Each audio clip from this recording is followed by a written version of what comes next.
Welcome to Boomer Bongo Boulevard. I've got to set my watch here so I'll know what time it is. There we go. Boomer Bongo Boulevard. I'm Mike, just Mike. Along with me is Ron, just Ron. Hey, Ron, this is season 2, episode 19. Don't forget to mash whatever it is you mash because we've got 35 subscribers or We got subsistence. 38 now. 30. Oh, we're up to 38. 38, Wow. man. We Wow. are pushing 40. That's big. And we're Yeah. doing one of our award shows. Sometimes these are really popular. We've had a couple that a lot of people have liked. When we say really popular, I mean like over 50 people. And then we've got some that 12 people like. But we really never have given overall awards for TV and as far as best show, best this, best that. We've talked about westerns a lot and talked about some stars that we like. But we're going to really put a point on it and say who we like and who we don't. Ron, the first thing we've got to talk about tonight, is we'll go back to Western. What is your overall the best Western that has ever been on television or that you liked or for whatever reason? Well, see, that's the way I looked at it. I thought about doing it from a critical standpoint, but then I went, nah, that's no fun. Everybody knows those, Oh, yeah. all the critical ones and the ones everybody agrees on. I'm going to do what I want to do because, hey, this is my show. Yeah. I'll do what I want to do. You got to take a shot. It's mine and your show. We'll do what we want. And my favorite Western, which will probably be, a critical, but it's my favorite because it's the one I used to watch all the time, and that's Gunsmoke. Gunsmoke, Matt Dillon, Kitty, Miss Kitty. Right. Miss Kitty. Man, just I don't know. I still remember that one you and I watched. It was because they never showed the black and white ones anywhere. Because for some reason, they didn't do reruns of black and white shows for a long time. After color TV came about. And you and I were watching an old Gunsmoke episode, and you'll probably remember this, and it had Charles Bronson in it. Yeah. A real, macho guy and everything. And man, he looked like a weasel next to James Arness. Arness. Yeah, and it was like he was playing like this coward that had a penchant for shooting people in the back and all this stuff. And Matt was just really different in those episodes than he was later on. He was just so much more laid back later on, when I was watching him. But in those black and white ones, I mean, he was, man, he had some attitude. Matt Matt was like, getting a suit tailored, and Miss Kitty comes in and talking to him, and she goes, well, that's a great looking suit, Matt. And he goes, maybe I'll put it on for you sometime. I'm like, Matt, Matt, the man, Matt would have matched up with Mae West. Yeah, and then later on, like he says, he comes up to Charles Bronson after Charles Bronson had killed somebody, and he goes, "I'm going to be coming to the Long Branch tonight." He goes, and when I come in, you better be wearing this gun because I'm going to kill you. I'm like, whoa, Get up. So it was like, hey, Matt was the man. So you just like Matt, really, is what it comes to. I like Matt. Yeah. I've I didn't really go with my favorite on these things. I tried to be a little more objective about it. Yeah. And to me, the Western most worthy of recognition and worthy of being called the best, and I think it's the best because they came up with some approaches that other people weren't doing. And let's face it, there were a lot of Westerns out there, so there were a lot of different approaches being used. But this one was the best. So many of them. Gunsmoke, more about a sheriff or a lawman or somebody who was wanted by the law or on the run. Those were the two big things: lawman or somebody on the run. The loner on the run. Cheyenne was a loner on the run, and Sugarfoot was a loner on the run. And then somebody looked around and goes, wouldn't it be pretty interesting to do a show, number one, that doesn't have one lead? So we take the pressure off. Let's have 4 leads. We do if one of the guys needs to take a week or 2 off, we can cut him loose for a week or two. They'll be more likely to want to come back, and that turned out to be true, except for one of the leads. And let's don't make them a lawman, and let's don't make our leads wanderers. Let's anchor them somewhere, but they don't have to be lawmen. That way, we can occasionally do a story that's not about a bad guy and a good guy. We can do a story about, I don't know, leprechauns, or we can do a story about, herding horses across from one end of the ranch to the other, and the ranch is so big, just the name of the ranch identifies them. Of course, I'm talking about Bonanza and the Cartwright boys and the Cartwright daddy and Adam and Hoss and Little Joe and Pa. And Lauren Green, Michael Landon. Michael Landon became one of the cornerstone stars of television because he went on to other series that were very successful in his relatively short life. And I think it's got to be Bonanza, just because they came up with a concept that allowed them to tell all kinds of different stories. And sometimes they would bring in a guest star who just took over the show. And the story was about the new man on the Ponderosa, and all of the Bonanza boys could take a lot of time off that week. And they even brought in different leads for a few years, like that guy, David Canary. David Canary. On what was it? Some soap opera on ABC with Susan Lucci. But anyway, he and he played two characters on that show. But anyway, he played a character named Candy on Bonanza, and he took the lead a lot of times. And and you see that reflected today, finally, and it also, I don't know how much those guys ended up making, but I'll tell you one thing: it kept them, any one of them, from breaking the bank, because if you've got 4 leads, you say, "Hey, Hoss, you better watch it now, buddy. Stray Bullet might get you at the beginning of next season." The first 2 episodes could be a 2-parter: The Funeral of Hoss. Yeah, you might be joining those many dead wives that we would do every couple of weeks. And I think, but you see this now. The producers are much more aware of, hey, we don't really want to get held up over this show. Let's have several leads. Let's trade them out. Law and Order's perfect example. I think sometimes they just traded some of their leads out just to change them. Although the Special Victims Unit, they've kind of gotten away from that and had their leads for several years. But you do see that, and I just think it's brilliant. I thought Bonanza was a brilliant concept, and just really was the king of the westerns. It's in color. Gosh, you can't underestimate that. But that's my winner for the best western.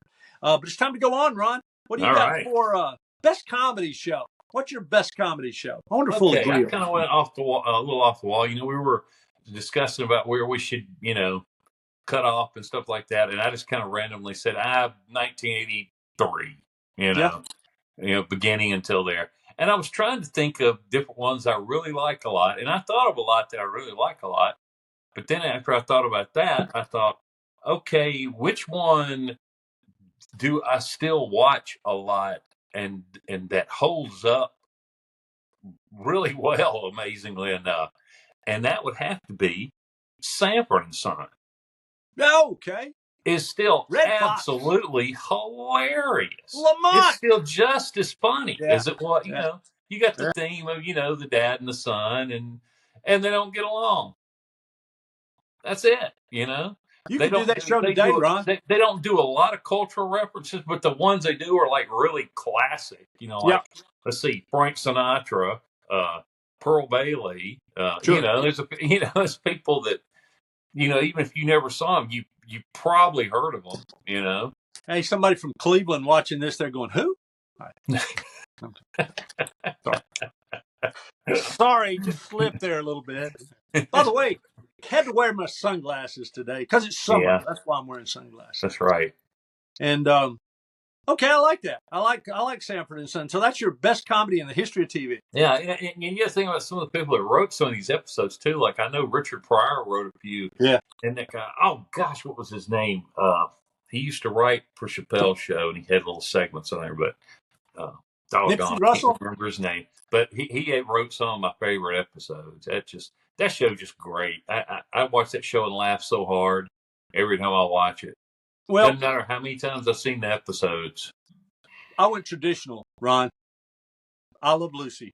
Lucille Ball, Desi Arnaz, Fred, Ethel, Yeah. Vivian Vance, William Frawley. You know, if you think about it, those four people, they're kind of like the Beatles of comedy. You know, everybody knows everybody in the group. That's true. It's not like you know one person. You know all of them. You know their names. You know their characters' names. Then, you know, it's like the Monkees. You know the characters' names, and you know their real names, and you know their backstories. You know what a good friend Lucille Ball was. But Lucille Ball kind of invented a lot of stuff. Once again, innovation. It's still watched today. It's funny today. You know, the only thing it's missing there, I mean, they're still copied today. The madcap female character and her buddy, Laverne and Shirley's basically a dead copy of I Love Lucy, except they're not. Lucy and Ethel, all the way. They were just single girls. They weren't married to Cuban band leaders or anything. And Lenny and Squiggy were their, unmarried. I guess so. I guess Fred and Desi. I mean, you could do worse, way worse. But they had a band, so hey, you know. Oh yeah. You could do way worse than watching I Love Lucy every day for the rest of your life. And you know, my second place is Andy Griffith Show, and probably your second place too. But that's almost with us. That's almost beyond. You almost have to put Andy Griffith off in its own separate category of. We don't even know what it is. Because it was a drama some of the time. What about your best music series? Okay, we may have the same one. Who knows? But I could be obvious and go, "Hey, the Monkees," but I got like a little special. Well, I'll just start off with that. I kind of have a little honorable mention, special achievement in music for, and we'll kind of lean towards Mike Nesmith of the Monkees for being the big pioneer in music videos. Because of course, the Monkees, their romps were like videos, and he was one of the ones that come up with the concept of MTV, which probably nobody knows about now, but that's older cheap, folks know about because they played music and videos in the 80s. What's your real? But my top winner though is the Midnight Special. That's mine. That's mine. I sure as hell wasn't going to pick Don Kirshner's Right Kind Set. Well, Midnight Special was something else, and Friday, was that a Friday night show? Yeah, I think it's Friday night show. I think it was a Friday night show. I think it was Friday night show, and because they brought this Saturday Night Live copy called Fridays, I believe that they eventually led into the Midnight Special. Yeah, or at least it was late. The last time. Yeah, my memory's kind of fuzzy on that, but Well, and, Midnight Special, a lot. You go back and you can find a lot of those acts. It was just a variety show. Anybody that's not familiar, it wasn't any particular band. They just lined up a group of acts, and they came in. You might see Kenny Rogers. Went back when he was with the First Edition, or you might see the Grassroots, or you might see. I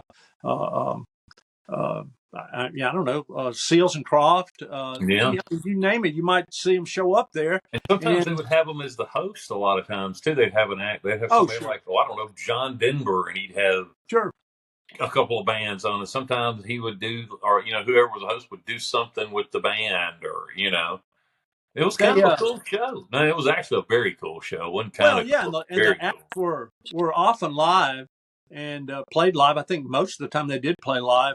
And you just didn't get to see that, Well, and it was in a concert setting. You had an actual concert. Well, it wasn't a concert-sized audience. They didn't have 20,000 people, but it looked like they had 700 or 800 people in front of the stage.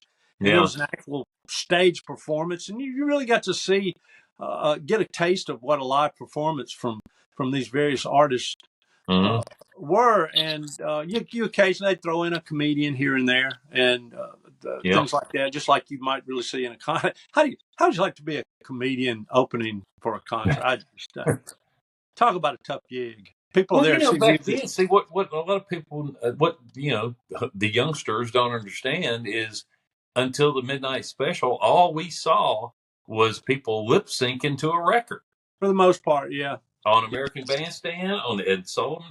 Well, no, they played live on Ed Sullivan. Ed Sullivan, they played live sometime. They did play live, yeah. What a lot of people did, even on Ed Sullivan, I think they had recorded music tracks, but the vocalist would be live, or maybe even one or two. Now, the Beatles played live. The Beatles were live all the way. The Beatles were so tight though, as a live act, that they could play anywhere. They were just they were just that rare band. They were the Beatles.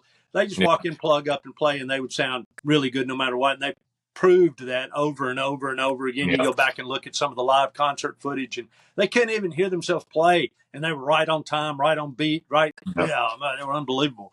But the Midnight Special, it was. If there was a hot song, more than likely the artist who was singing that song was going to show up on the Midnight Special. Tom Jones, if he had a hit, Tom Jones was going to show up on the Midnight Special. And you know what? Honorable mention. We're seeing Earth, Wind, and Fire on there. All kinds of acts. Ron, it just occurred to me, honorable mention on that probably is This Is Tom Jones. That was on Friday night.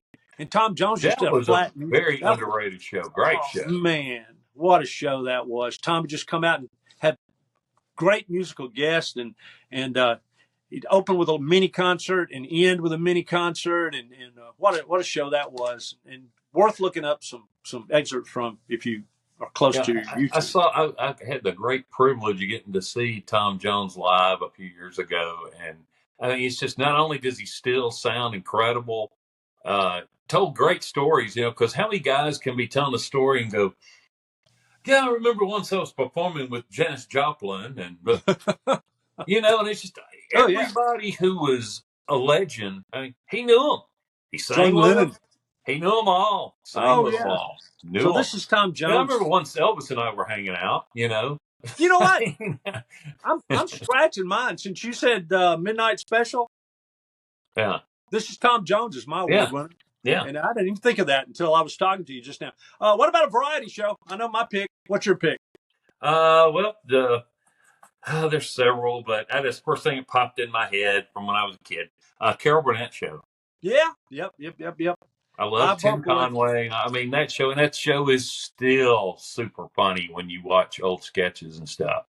Well, they were kind of the Beatles of sketch comedy, too. I know. Very clever. Really clever. Everybody got famous on that show. And they had a certain thing where they did, like Carol Burnett came out, she did her Q&A, which was always really funny. And they'd go right into a sketch. And it was usually some regular sketch that kind of varied from year to year. Like sometimes they'd go right into, the Mama's Family. But before that, they'd go into this thing where her and, she's married to Harvey Korman and Vicki Lawrence is her sister, little sis or whatever. And then they do the stomach turns, the little, soap opera thing. That's right. And then there would be a musical guest, and they do something, and then it'd be another sketch, and there'd be another musical guest, and the end was always a movie parody because Carol Burnett loved movies. Gone with the Wind. Yeah, and saw it in the window, and I just couldn't resist. But anyway, and at the very end, always she would bring all the guests out, and Carol Burnett would always bring out her autograph book. And would get everybody on the show to sign her autograph book. I would love to see that autograph book. Oh, that'll be an amazing autograph book. Yeah, sure. She kept them. Oh, absolutely. She kept them because that's the kind of person Carol Burnett is.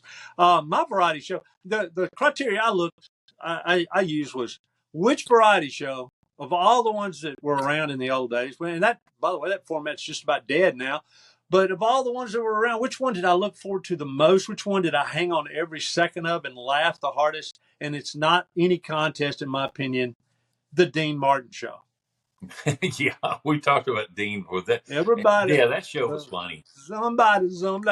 And mostly it was Dean, but he knew everybody. Yeah. He was a superstar before he started the show. Yeah. He had Frank Sinatra on. Jerry Lewis. He got anybody he wanted. No, he didn't have Jerry. My bad. Jerry Lewis. I forgot what I was saying. He had Dean Martin. He had Frank Sinatra on, and little people too. Little guys that were comedian. George Gobel was on his show. The Gold Diggers. My gosh, he had his own dance troupe that they were like all these other dance troupes. The Tom Hansen dancers that were on Red Skelton and that kind of thing. But Dean's were always a little better, a little edgier, a little funnier than any of the other ones.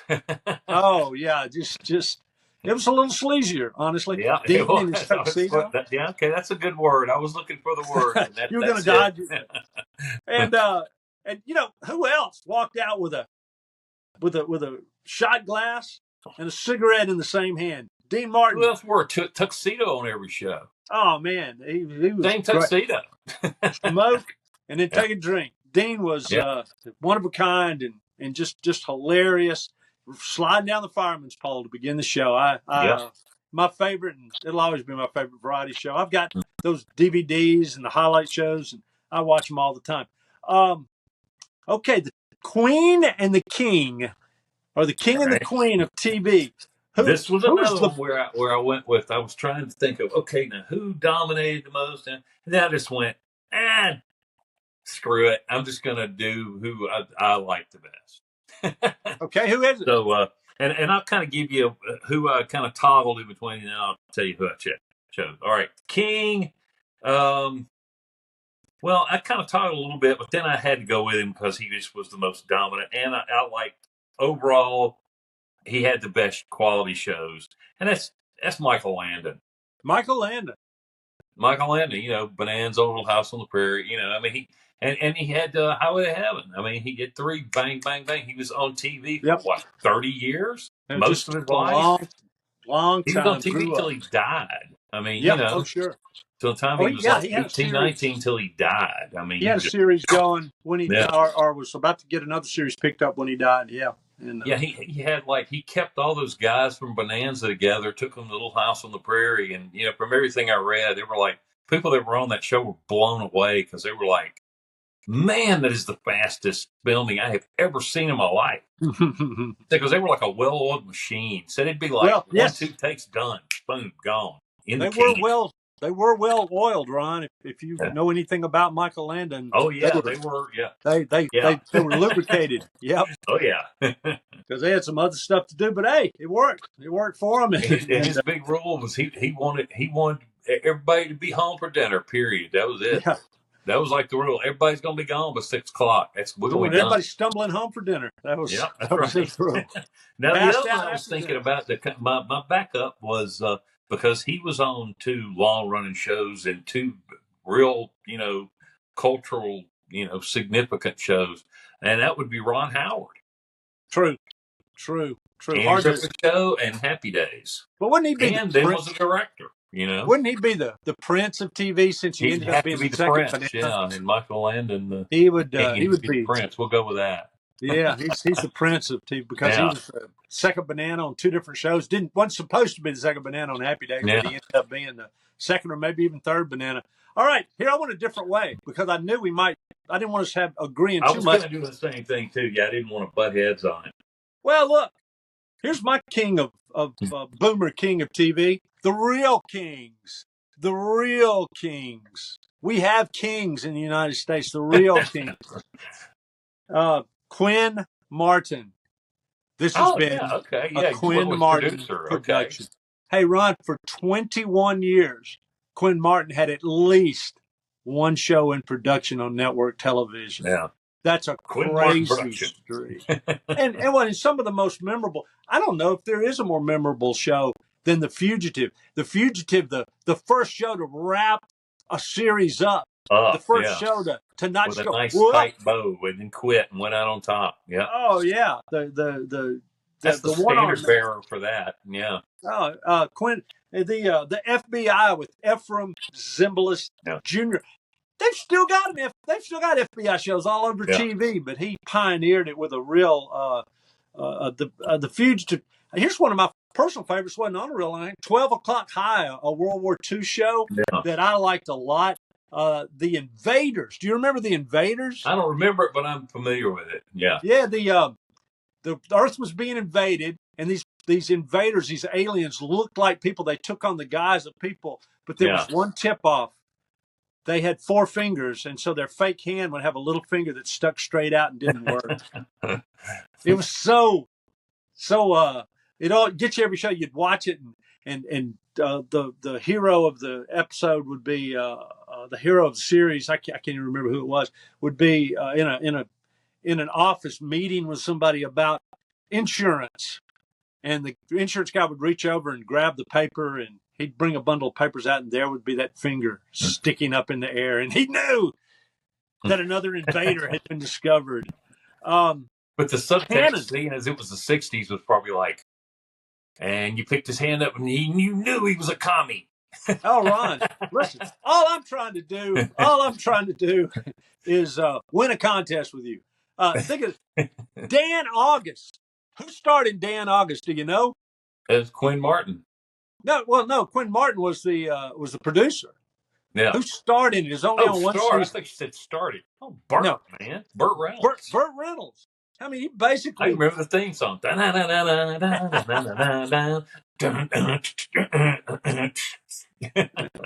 He had a real role in creating maybe the biggest movie star type dude in the history of movie stars. Burt Reynolds, the movie star who acted like a movie, how you wanted a movie star to act. That's right. Was super cool and full of himself, and yet he really wasn't. Cannon with William Conrad, Streets of San Francisco, and Michael Douglas got his start there. And then my favorite second show by any actor ever, Barnaby Jones. You take old Jed Clampett. I want you to listen to a story about a man named Jed, and you turn him into a tie-wearing, suit-wearing private detective who was catching the bad guys. What a contrast. And Quinn Martin was behind all that. And hey, Ron, how many, after Quinn Martin started taking stars from one area and just putting them in a detective show, how many of those were done over the years after that? It's just got to be a standard thing. Oh, you can't, if you're going to say Barnaby Jones and Quinn Martin, you got to bring up Mannix. Come on, man. Was Mannix Quinn Martin? No, Mannix wasn't Quinn Martin. Oh, it was really? Not Quinn Martin. But, anyway, it wasn't. Because he had his stamp after every, at the end of the show, a Quinn Martin production. Man, we should have done Best Detective Show. Oh, gosh, we could do that later. Those are, now, I'd rather do worse detective shows because there were some really bad ones. But anyway. Get Christy Love. Hey, TV. Hey, who's your TV queen? TV queen. Oh, okay. Well, at first I went with, I was thinking, well, gosh, it's got to be Lucy. And I went, everybody will pick Lucy. Yeah, I'm just going to go with the one I think's the cutest, and I'll just go with Goldie Hawn. Goldie Hawn. There you go. Just go with cute. That's because she was laughing, and when you think about the '60s, I mean, all you got to do is show a picture of Goldie Hawn with stuff drawn all over her bikini-clad body, man. And that's true. That's rather a shallow pick, though, Ron, I think. Well, but then you got to go, since we're going with TV, she made so many movies that she was on TV all the time as well. Well, I'll tell you what I did, and I kind of went the direction you went with your variety show. I looked at I Love Lucy. I think there's only a few people that, can really be a queen of TV, boomer queen of TV. Yeah. But I Love Lucy, certainly, Lucille Ball. But I went away with that for this reason. And I know a lot of people are like this about Lucille Ball. Lucille Ball was funny. Lucille Ball was a pioneer, but she wasn't the. I didn't like her that much. I didn't think she was that funny. I wouldn't dig into Lucille Ball. I thought Desi Arnaz was funnier. Oh, yeah. That's why I only pretty much watch I Love Lucy, because I think Desi is so funny. Oh, Desi was hilarious reacting to Lucy. Yeah. Of course, Lucy was happy to provide that wall for Ricky to bounce off of, I suppose. But the one that I think was a real queen of television that really set a lot of things in motion, that broke a lot of molds, was, as you already said, the Carol Burnett from the Carol Burnett Show. Mm-hmm. She was just a superstar, and she had a variety show that didn't look like any other variety show, and everything she touched turned to gold, and every person she touched turned to gold. Harvey Korman became a superstar because of her. Tim Conway. She was on the Gary Moore Show before that, and she was the first woman to ever host her own variety show. Well, she had a contract quirk that allowed her to kind of pick a show for herself. Mm-hmm. And she goes to the network, CBS, and says, well, I want a variety show. And they go, well, that's kind of a man's thing. And she goes, now I really want to do it. And of course, she did it better than almost anybody, except Dean Martin. But Carol Burnett is, to me, will always be the queen of TV. And, Ron, Hey, she's still alive. She's still know. here. 92 years old, and occasionally comes out and makes an appearance. And Yep, what could be she better does. than that? And doesn't it make her like the real Queen of England, Queen Elizabeth, who just recently died? Queen Elizabeth she finally just like, well, she's always going to be the queen. She's just going to live forever. And I think maybe Carol Burnett will. She'll just. I'll tell you something that Carol Burnett is really underrated as far as her talent. She would, a lot of times when she sang, she did it in a joking way. She but was when not she sang bad. seriously, she could belt, man, because she could hang note for note with people like Julie Andrews, Beverly Sills, and stuff, and had specials with them, and all it was singing, and Carol was like toe to toe, hanging right with them. She had success on Broadway. I cannot remember the name of the. Once Upon a Mattress is what Once she was Upon a Mattress. There you go. That was based on The Princess and the Pea. And the Pea, and so she conquered Broadway and was a Broadway star. Great friends with Julie Andrews, who is also alive, and that is astounding to me. They were known for being best showbiz friends, Julie Andrews and Carol Burnett, and they're both. Alan Alda and Carol Burnett were really good friends, right? And you know what? They were in that. He got her in that movie that they just remade on Netflix. What was it? It's not Four Friends. It's same time next year or something.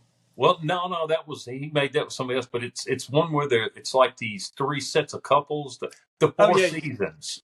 Yep. Oh, the Four Seasons. They just remade that on Netflix. Well, we may have just stumbled on something. Maybe being friends with Carol Burnett increases your longevity. I guess so, because Alan Alda's still around too. Yeah. So let's go be friends with. You think Carol would let us be her friend for a while? I want to be her friend. We could pull ears when we say goodbye. We could do Zoom calls and FaceTime and all that kind of stuff. And at the end, we could sing the song with her. And I like the way she segmented her show too. It was just really. Have we got a song of the week, Ron? Well, I thought of one since we were talking about old shows. I thought the song "Old Days" by Chicago popped in my head. There we go. Old days. Oh, sure. Good times I remember. What year was that? I'm thinking it had to be mid-70s. Yeah. Chicago. I didn't do any research this time, so I'll have to go on. Because I remember hearing that on an 8-track in our brother's car, so it had to be about 75, 76. Before we leave Carol Burnett, nominated for 70 Emmys, and they won 25 Emmys. Wow. Emmys. 25 Emmys. And we'll end with a hummin'. Boomer Bongo Boulevard.